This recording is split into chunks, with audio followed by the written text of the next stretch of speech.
จังหน่อยเสียโอ้ยปัดไส้ขี้โม่ว่าเอาย่องเอาแต่น้องชายตัวเองคันแนมันบ่แม่นเรื่องจริงน้องปัดไส้สิบ่เว้าเป็นจังไงเนาะทุกสิ่งทุกอย่างต้องมีมูลความจริงน้องปัดไส้ถึงจะเว้าขณะน้องเพิ่นขี้คร้านก็ขี้คร้านหมดเนาะซักหยังซะน่ะหาปั้นหยังปั้นผักก่อนมันผัดผู้บอนทำยังผัดปั้นบางคนก็ว่าแพงบางคนก็ว่าพอฟังแต่สำหรับน้องปัดไส้ก็ว่าก็อยากอันนั้นอยู่เห็นเนาะเพราะว่าตามที่เราเคยจ้างมามีแต่ต้นละพันเห็นเนาะก็เอาเทคานแต่กับบูเพราะมันแถวนี้มันก็เป็นแถวในเมืองแน่พี่น้องเอ้ยบ่คืออยู่บ้านนอกครับไปว่าสร้างแถวนอกก็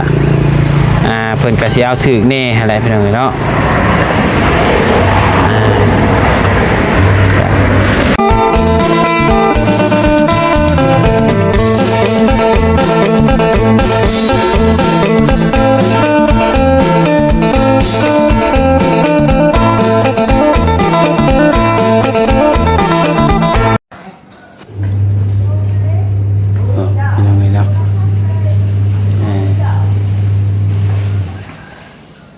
ทั้งน้องชายเพิ่นทูเฮือนอยู่พี่น้องเอ้ยดีว่าน้องปัดไส้กลับมาแต่เวียกเนาะมาแวะเฮือนก็เลยเห็นเพิ่นทูเฮือนพี่น้องเอ้ยไผมาน่ะไผมาเหยียดเขาขายเลยดินะโอ้อันนี้ทูแล้วบ่ทางในนี่โอ้ก็มันน้องปัดไส้ผัดลาดพี่น้องเอ้ยทางในทูแล้วบ่ยังหมดแล้วแต่ว่าทูน้ำในแล้วโต๊ะก็มาไว้ในเลยพี่น้องตะกี้ไว้นอกแล้วบัดนี้มือทางเขาให้อ้ายเพิ่นมาแหละเลยว่าห้ามเขามากินอยู่ในเลยบ่ได้ออกเลยพี่น้องเอ้ย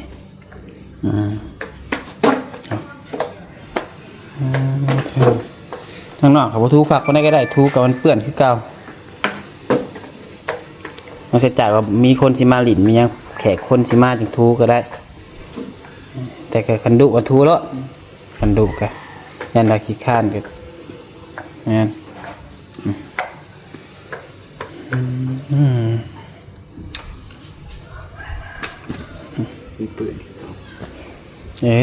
ทูสำไรสำหนึ่งก็ได้แล้วพอข้างนอกมันบ่ค่อยมีคนมาหลินมานั่งดอกนะเพราะว่าเฮือนน้องปัดไส้กะคือตะกี้กับคนมาหลินนั่นนี่เพดานมันคือลุว่าแบบนะคือเปื่อนเถอะวะฝนสาดบ่โอ้เพดานเห็ดยังบริหารฮอตปีเลยดิพี่น้องไอ้คุบดเลยเห็นปะคุไปบดเลยว่าอยากทาสีพี่น้องเนาะอยากทาสีใหม่จะเป็นบนสีทาสีใหม่หรอกอยากทาสีทางนอกยังบริทายทางนอกข้างในทาแหละพี่น้องเนาะ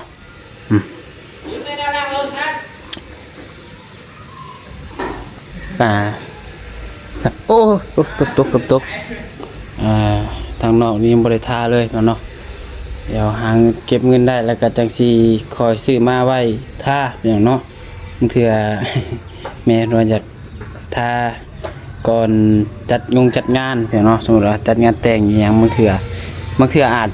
จะได้มาจัดเพื่อนน้องปัดไส้เพราะว่าพื้นที่สร้างมันอาจสิได้อันกลัวนะพี่น้องเนาะแบบว่าอยู่พุ่นกับมันว่าไงกับอยู่นี่มันสะดวกกว่าเพราะฉะนั้นจ้ะพี่น้องเจ้าน้องปัดไส้นี่คือกลางเต็นท์นี่ก็ได้1 2 3 4เต็นท์นะพี่น้องทางหลังอีกแล้วก็นั่งอยู่ทางในนั่นนี่แล้วก็กวมทางอีกพี่น้องเนาะมันก็สิสะดวกสบายกว่าพี่น้องเอ้ยกับเบื้องก้อนพี่น้องเดี๋ยวผู้รักผู้ใหญ่ผมร่วมกันอีกทีนึงแต่ว่าเกินไว้กับเมย์ยังว่านั่นอยากกันจัดอยู่กับน้องปัดไส้พี่น้องเนาะกับเบื้องก้อนจักสิวันได้พี่น้องใช่มันได้เพื่อนนี่แหละพี่น้องเอ้ยเห็ดแต่ละถุงมือนี่โอ้ยนั่นดอกเป็นใหญ่ถุงมือนี่เลยก็มีแต่เพื่อนเห็ดน้องปัดไส้ก็มันจะไปเวียกอย่างเดียวพี่น้องมาเจอก็เรียกว่าทายให้ FC เบิ่งก่อนเนาะจอยสิว่าขี้โม้พี่น้องเนาะคันผู้น้อยสุด ผู้ชายสิเฮ็ดเวียกเฮือนพี่น้องเอ้ยอันนี้นี่น้องบ่ใส่กระบอกหั่นแหละเนาะให้น้องเพิ่นรู้จักเฮ็ดพี่น้องเอ้ยผู้ชายผู้หญิงเฮ็ดได้เบิด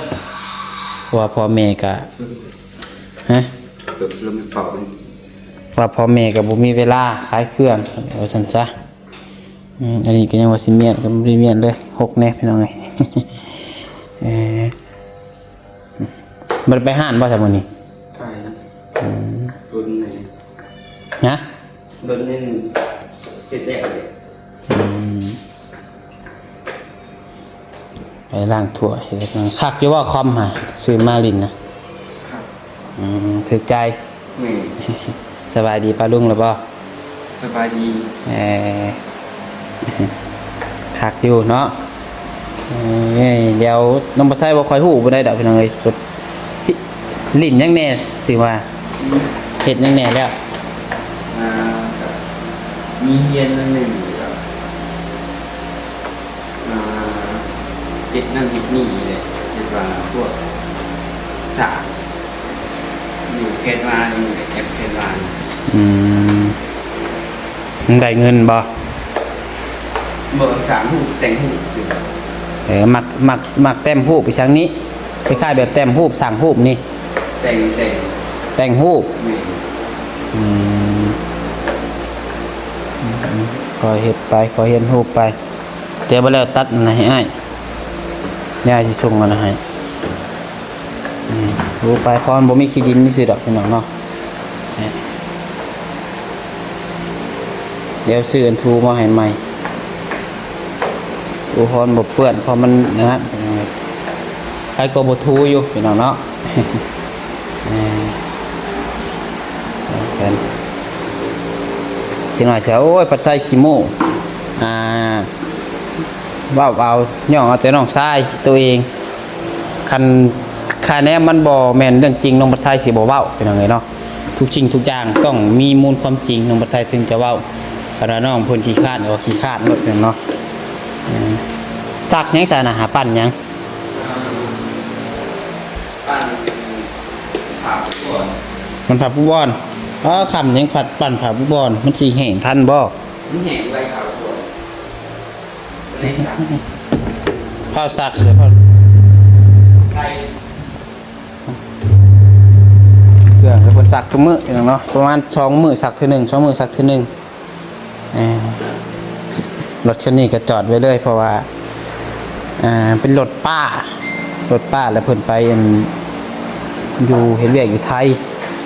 ก็บ่ได้คอยขี่ปานใดอย่างไรเนาะตะกี้ตอนที่น้องประชายังบ่ทันได้รถก็ขี่คันนี้แม่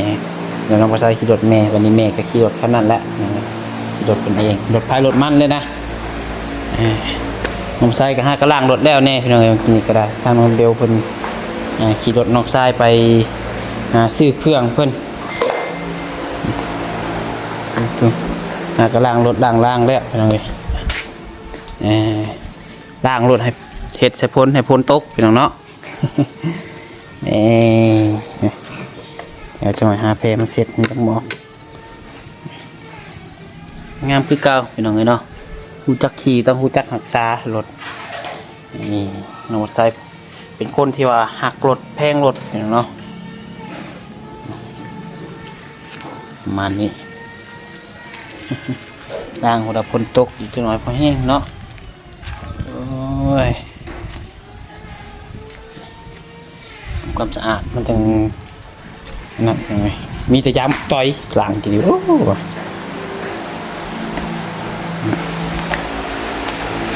วันนี้เบิดกระกาศทักทายสบายดีแล้วเพียงเด้อสบายดีสวัสดีพ่อแม่พี่น้อง FC กันเบิดสุขคนพี่น้องไปพบพ่อกันกับช่องสายกกสายบุญอีกคือเก่านะพี่น้องเนาะ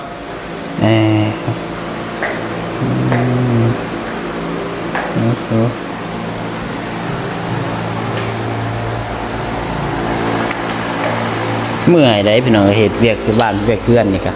บ่แม่นบ่เมื่อยได้ซาน้องภาษาเฮ็ดตะกี้ก็โอ้ยเพื่อสิเฮ็ดแล้วก็ใช้เวลาประมาณ2 ชั่วโมงพุ่นแหละเพื่อเฮาปัดเพื่อเฮาถูเพื่อเฮาสักขอกสักเครื่องถู อันนั้นอีกเนาะอันต่างถ้วยอีกยังอีกหลายอย่างหลายแนวเดี๋ยวก็ต้องเปิดพัดลมใส่เลยพี่น้องเพื่อให้มันแห้ง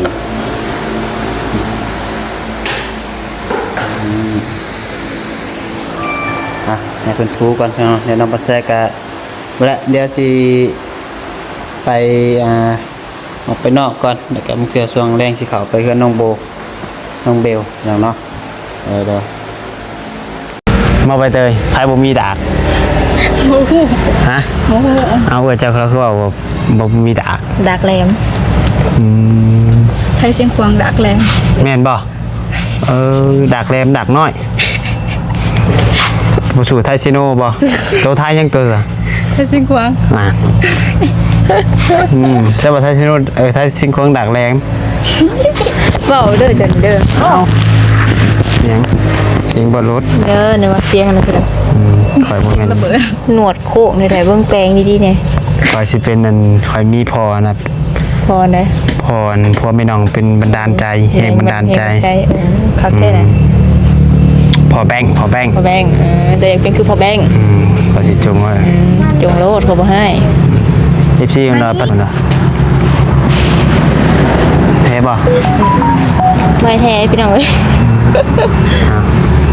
น้องสาว น้องสาว สบายดี สบายดี ใช้แฟนจะไปใส่อะไร เป็นน่ะไปหาผู้สาว แฟนไปหาผู้สาว มันนี่เจ๊กว่างมันเจ๊กว่าง โมเมนต์แฟน เอาโมเมนต์บ่มีหยังซะ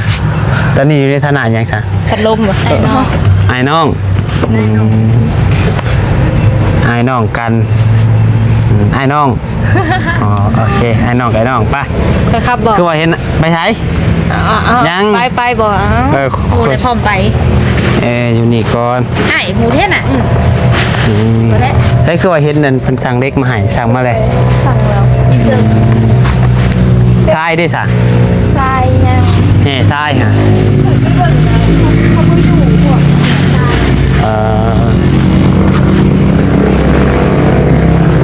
สามสาวบูเบอรี่กรียังจังละจักเซนน่ะนะจังละ10 เซนตัวอุปกรณ์ทำมีจักอย่างแล้วบ้านนี้ 3 อย่าง 3 อย่างเลยเนาะยังขาดยังปูอยู่บ่ แห่ทรายแล้วก็ปูน ทรายแห่ปูน ค่ะ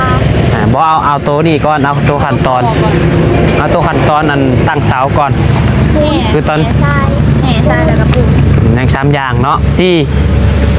ขาสร้างหลักๆเลยหนักๆเลยคือขาสร้างเป็นอะไรเอาอันนี้ไปก็ได้นะความมือเศร้านี่ฮะน้องมาใส่กับรูปกับสร้างเพิ่นมามือเศร้านี่แหละพี่น้องเนาะกะขาสร้างค่าแนมว่ารวมทั้งเพิ่นมั่างห้านให้เลย10 ล้านรวมทั้งมั่างห้านรวมทั้งอันเพิ่นหาคนมาเองพี่น้องเนาะหาคนมาย่อเสาซอยมือตั้ง10 ล้านพี่น้องเลยแต่ถ้าหากว่า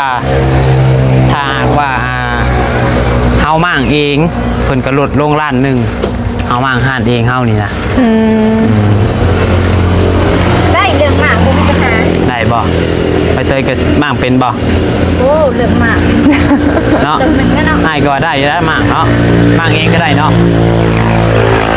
คือเสานี่ดีกว่าทุบตัวนั้นออกแล้วก็ได้อยู่พี่น้องเอ้ยน้องบ่ใส่ก็คิดว่าหลายคนช่วยกันนะยูทูบเบอร์นี่ก็คือสิได้อยู่คนนั้นคนนี้มา คอแห้งเพิ่น ในการตัวนี้เราเลยตัวเพิ่นว่าสิหาคนมาเพิ่มตัวย่อเสานี่ถ้าหากว่าเฮาหาคนมาเพิ่มเองหาคนมาย่อซอยเพิ่นเองเพิ่นสิลดให้อีกเสาละ150,000 เศร้าละ150,000 เพิ่นไล่เอา9 ต้นเท่าไดบัดนี้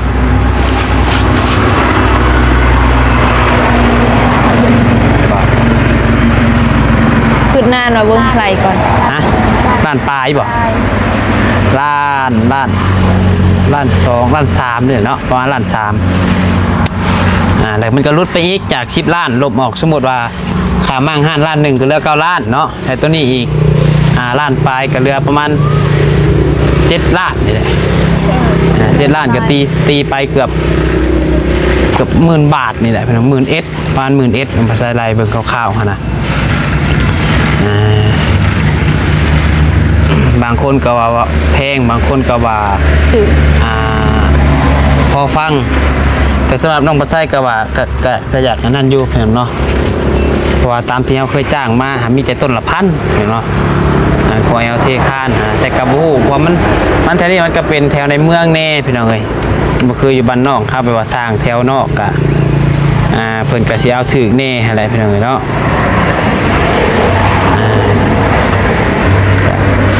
บอบบี้แล้วว่าแล้วจะมีค่าสร้างแล้วบ่คือว่ายังแต่เราให้ถามมึงซื้อบ่ โดยพามา แต่ว่าบ่าวต้าก็คือได้ยินบ่าวต้าเว้าอยู่ว่าคะแนนว่าบ่มีสร้างเลยสร้างแจ้งก็วางเพิ่นว่าตรงนี้สร้างแจ้งก็บ่ยังบ่ได้ถามราคาเนาะบ่ใส่ก็ว่าเพิ่นสิเอาต้นเท่าใดเพิ่นว่าคะแนนเพิ่นเอาต้นละพันก็ว่าง่ายๆกับผู้ได้ถือแล้วก็เฮาก็สิคะแนนว่ามีงบมาเฮาก็เอาคนนั้นนะมันก็สิประหยัดไปเนาะล้าน1 2 ล้านก็ห่วยซื้อบล็อกได้หลายก้อนเติบ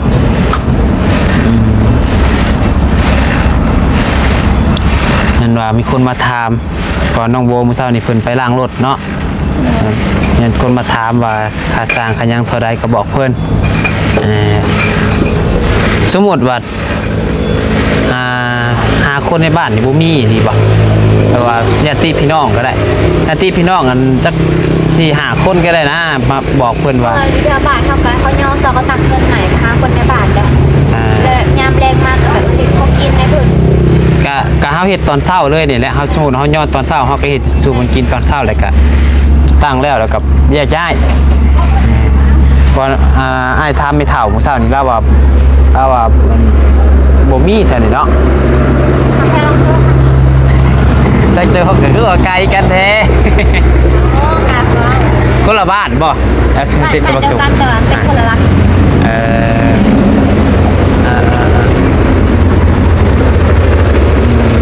เพราะว่าคะแนนว่าอันนั้นนี่กะ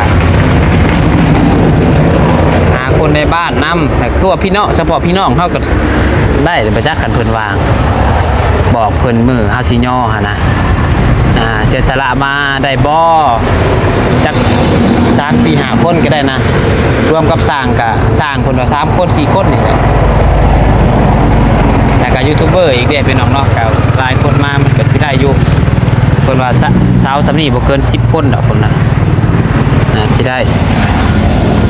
คนใหญ่ก็ประมาณ5 คนนี่แหละคนแม่ค่ะ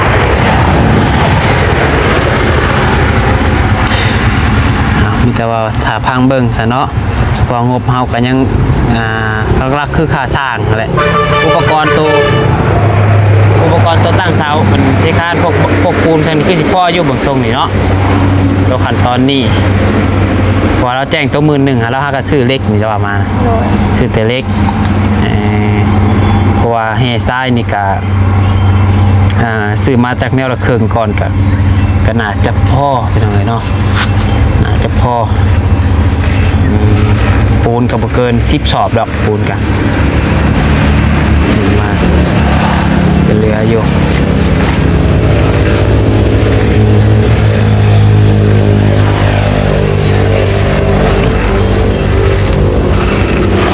ให้ใบเตยย่อผู้เดียวก็ขึ้นจัก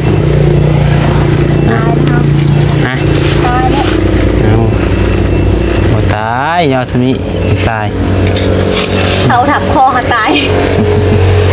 เช้าแล้วบ่เจ็บกระเพาะกระเพาะเศร้าอยู่ห้องปัญญารู้สึกเหนื่อยแฮงนี่เด้รู้สึกเมื่อยแม่นเป็นได้คือเมื่อยมันวิ่งหัวตลอดเลย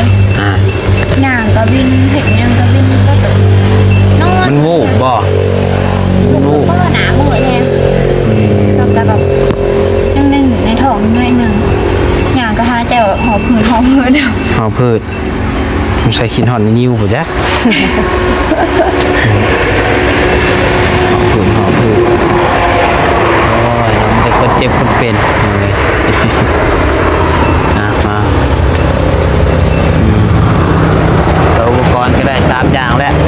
แต่ว่ามื้ออื่นบ่เพิ่นสิสั่งแห่สั่งทรายมาอะไรนี่แหละเป็นเพิ่นมาใช้ถามเพิ่นอยู่เพิ่นว่าก็เพิ่นสิให้อันนั้นหมู่สั่งมาเอาให้จัง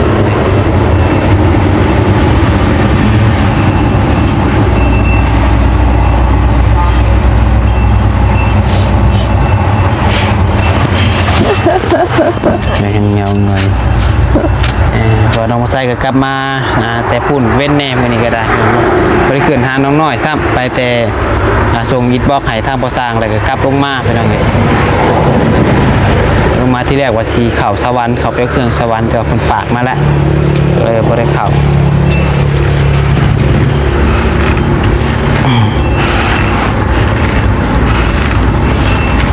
ไปซะเนาะพี่น้องมีแต่ว่าคลิปนี้ก็ประมาณนี้ก่อนพี่น้องเดี๋ยวจังว่ากันใหม่เนาะเรื่องห้านเรื่องหยังก็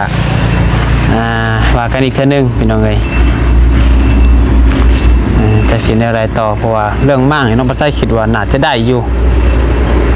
คุณสำนีได้อยู่